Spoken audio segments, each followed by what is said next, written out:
جب آپ پیدا ہوئے تھے جو سب سے پہلی مشکل آپ نے فیس کی ہوگی وہ یہی ہے کہ آپ پیدا کہاں ہوئے. سبحان اللہ. آپ پوچھیں گے یہ کیسے؟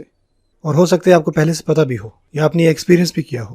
کیا ہوتا اگر آپ وہاں پہ پیدا ہوتے جہاں جنگ چھڑی ہوئی تھی؟ کیا یہ آپ کا قصور تھا؟ یہ اللہ تعالیٰ کا ٹیسٹ تھا.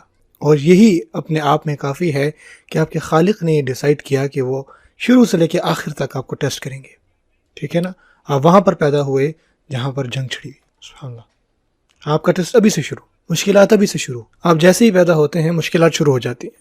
ہو سکتا ہے کہ جب آپ ماں کے پیٹ میں تھے تب سے آپ کو آوازیں آنے لگ گئی ہوں، آپ کو بم گرنے کی، گولیوں کی آوازیں آنے لگ گئی ہوں، لوگوں کے چیخنے کی، چلانے کی آوازیں آتی ہوں. یہ بھی اللہ تعالیٰ کا ٹیسٹ ہے واللہ، اور یہ بہت ہی پاورفل ٹیسٹ ہے. اللہ تعالیٰ ہم سب کے لیے یہ معاملات آسان فرمائے. وہ جن کو اللہ تعالیٰ نے ٹیسٹ کیا جب وہ اپنی ماؤں کے پیٹوں میں تھے. اور ایک اور ٹیسٹ بھی ہے، ایک اور امتحان بھی ہے جو کہ اس سے بھی بڑا ہے. آپ کو پتہ وہ کیا ہے؟ جہاں جنگ چھڑی ہو وہاں پیدا ہونا اس امتحان سے بھی بڑا امتحان ہے. آپ وہاں پیدا ہوں جہاں اللہ تعالیٰ آپ کو چوز کریں کسی چیلنج کے لیے، کسی ڈسیبلٹی کی فارم میں. آپ پیدا ہوئے لیکن آپ پیدائش سے ہی آپ دیکھ نہیں سکتے تھے. یہ بھی اللہ کی آزمائش ہے.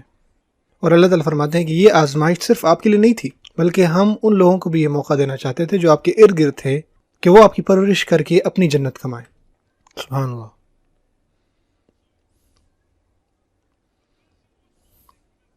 سو ایک بچہ پیدا ہوا ہے جو نہیں دیکھ سکتا تھا، یا کوئی بچہ پیدا ہوا ہے جس میں سیریبرل پالسی تھی، یا کوئی ایسا بچہ پیدا ہوا ہے جس میں کسی آرگن کی کمی ہے، یا کوئی ایسا بچہ پیدا ہوا ہے جس میں کسی قسم کی ڈیفارمیٹی تھی.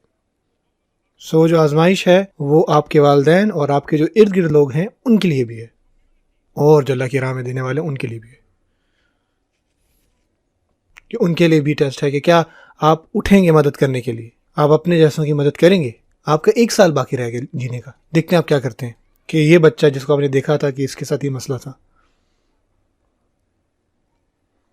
میں جانتا ہوں ایک بڑا امیر شخص تھا، ٹھیک ہے نا، میں ان کو جانتا لیکن میں ان کا نام نہیں لوں گا. ایک دفعہ وہ بیٹھ کے ٹی وی دیکھ رہا تھا اور اسی دوران اس نے ایک ایسا چینل لگایا جہاں پہ دیکھا کہ کچھ بچے جو ہیں، ایک بچہ خاص کر، ٹھیک ہے نا، ایک بچہ ٹی وی پہ آ رہا تھا کہ وہ مٹی کھا رہا تھا بھوک کی وجہ سے. اور وہ جو شخص جو دیکھ رہا تھا وہ بلکہ شاید بلینئر تھا. تو اس نے یہ سوچا کہ پتہ لگاؤ کہ یہ کون ہے، اور میں چاہتا ہوں کہ آپ لوگ پتہ لگائیں کہ یہ کون ہے، اور میں چاہتا ہوں کہ ان کے لیے کچھ میں کروں. واللہ میں مذاق نہیں کر رہا. جس چینل پہ وہ آ رہا تھا یہ وہاں گئے، ایک ویسٹرن چینل تھا، ٹھیک ہے، CNN اصل میں. انہوں نے اپنے رابطے چلائے، لنکس لڑائے، وہاں پہ پہنچے کہ یہ آپ نے فوٹیج کہاں سے لی، کس نے لی، اور اس کے پیچھے کیا ماجرا ہے، ساری بیک سٹوری جو ہے. تو اس نے ایگزیکٹلی جو ہے وہ لوکیشن اس کو مل گئی، اور اس نے اس بچے کو ڈھونڈ بھی لیا. کچھ وقت لگا اس کو. اس نے یہ فیصلہ کیا کہ ان کے لیے اسکول بننے چاہیے، ان کے لیے کنویں بننے چاہیے، یا روڈ بھی بننے چاہیے. جو بھی اس نے کیا، مجھے روڈ کا صحیح سے یاد نہیں، لیکن مجھے اتنا پتا کہ اس نے اسکولز اور یہ کنویں بنائے تھے لازمی. ان کو چیزیں سکھائیں، ان کو کپڑے دیے، پوری کی پوری کمیونٹی اس نے چینج کی. اور دیکھیں پھر کیا ہوا. سبحان اللہ. کچھ مہینوں بعد وہ کینسر کی وجہ سے فوت ہو گیا. وہ اسلام آدمی. اللہ تعالیٰ اس کو جنت الفردوس میں اعلیٰ مقام عطا فرمائے. اس نے ایسا کیوں کیا؟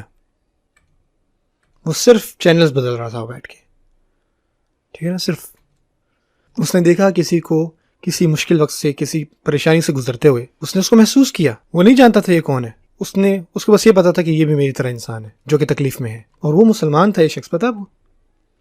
اور اس نے یہ ڈیسائیڈ کیا کہ بھائی میرے پاس یہ سارے پیسے ہیں، میں نے کیا کرنا ہے ان کا، اتنا سارا پیسہ کما کے میں کیا کروں گا، مجھے چاہیے کہ میں ان کی مدد کروں.